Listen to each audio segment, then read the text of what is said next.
नमस्कार, SPN9 news में आपका स्वागत है। बृजभूषण शरण सिंह के बेटे करण भूषण को भारतीय जनता पार्टी ने कैसरगंज लोकसभा सीट से चुनावी मैदान में तो उतार दिया है, लेकिन अभी बृजभूषण शरण सिंह बीजेपी हाईकमान और तमाम नेताओं के खिलाफ खुलकर बयानबाजी कर रहे हैं। उनका साफ तौर पर कहना है कि योगी आदित्यनाथ की सरकार से वे बिल्कुल खुश नहीं हैं। योगी आदित्यनाथ की सरकार की कार्यशैली को लेकर बृजभूषण शरण सिंह लगातार सवाल खड़े कर रहे हैं। इसके अलावा बीजेपी हाईकमान को भी यहां पर षड्यंत्रकारी बताते हुए नजर आ रहे हैं। उन्होंने कहा है कि मेरे खिलाफ 1996 में भी साजिश रची गई थी और अब एक बार फिर से एक लंबा वक्त बीत जाने के बाद साजिश रची गई है। सुनिए किस तरीके से यहाँ बीजेपी हाईकमान और बगावत को लेकर के खुलकर भारतीय जनता पार्टी के खिलाफ बयानबाजी करते नजर आ रहे हैं बृजभूषण शरण सिंह।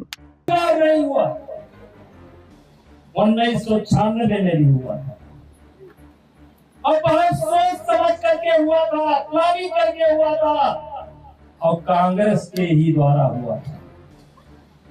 आज जिन लोगों ने मेरे ऊपर आरोप लगाने का काम किया है, ये कुश्ती का अध्यक्ष पद मुझे खैरात में नहीं मिला था। मैंने हरियाणा के उस समय के तत्कालीन मुख्यमंत्री के साथ दीपेंद्र सिंह हुड्डा जो सांसद थे, उनको हरा करके मैंने इस पद पर कब्जा किया था। और किसी सरकार का सहयोग मेरे साथ नहीं था। वो पद मैंने अपने पुरुषार्थ पर और अपने व्यवहार पर, अपने कार्यशैली के आधार पर के बाद करण भूषण सिंह बनने वाले हैं, इसलिए यह षड्यंत्र किया गया था। इनको पता था कि कुश्ती संघ के चुनाव में करण भूषण सिंह अध्यक्ष बनेंगे, इसलिए यह षड्यंत्र किया गया था। सामने से जीत नहीं सकते थे, सामने से जीत नहीं सकते थे और ना सामने से कभी जीत पाएंगे। और जैसे भीष्म पितामह के लिए शिखंडी खड़ा किया गया, वैसे हमारे सामने भी कुछ चीजें खड़ी की गई। और भाइयों, मैं 1.25 साल से इस लड़ाई को लड़ रहा हूं। लगता है ये शरीर पत्थर का हो गया। मेरे दुश्मनों, जिसको तुम कुश्ती संघ का अध्यक्ष बनते हुए नहीं देखना चाहते थे, तुम्हारी छाती पर सांसद बन करके जाकर के दिल्ली बैठेगा।